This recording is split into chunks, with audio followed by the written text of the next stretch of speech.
They say admitting you have a problem is the first step to recovery. So here goes. Despite today's high-tech, energy-dense electric cars, I still have range anxiety. I blame a bad experience 7 years ago with a smart ForTwo EV that had a paltry 16 kWh battery. It was a sad tale I need not repeat here except to say that it involved the world's worst battery state of charge indicator and a 3/4 mile towback to my driveway. But that was 7 years ago and I should be cured of range anxiety by now, right? The range of today's EVs has gotten much better and so has the accuracy of their battery meters. Nissan says its new Leaf, which we are testing for a year, will travel a semi-whopping 150 miles on a charge. That's not quite the Chevy Bolt's 238 miles or the Tesla Model 3's 310 miles, but it's way better than the old Leaf, and the smart ForTwo, for that matter. And Nissan provides an incredible amount of detail about its new 40 kWh battery pack and how its energy is being managed.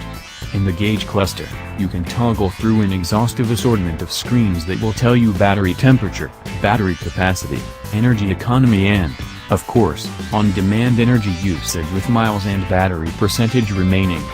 There's even a screen in the infotainment system that will show you how many kW the climate control and other systems are using in real time.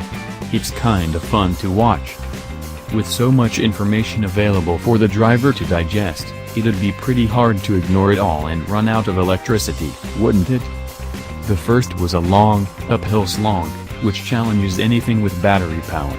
After a chilly 55-degree early morning wake-up, I set off from West Los Angeles with a full charge heading toward Willow Springs Raceway in Rosamond. It's a location I travel to fairly often, so it seemed like a good destination. But it's also about 180 miles round trip from my house.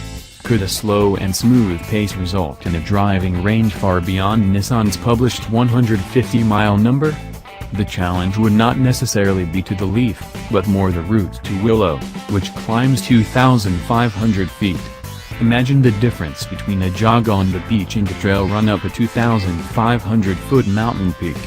You'd use more energy climbing the mountain, right? So even at a steady 55 miles per hour with no traffic, the elevation gain hit the range hard. The Leaf's battery pack was depleted more quickly than I imagined, forcing me to turn around in Palmdale, about 30 miles shy of my goal, and head back to West LA. Luckily the Leaf gives you fair warning as the battery levels get low. At 10% charge remaining, you get a battery pack is low, charge now warning. At around 3%, the miles remaining display goes dark and another warning appears telling you that the battery is very low. The information the display then helpfully asks if it can search for nearby charging stations. This is a great feature. It turns out there are 3 within a half-mile of my house that I never knew about. I didn't need them. I rolled into my driveway with a sweaty brow and 2% battery charge remaining. The Leaf traveled 154.3 miles, 4.3 miles further than Nissan's stated range while still packing 2% of charge. That's pretty impressive. Thanks for watching.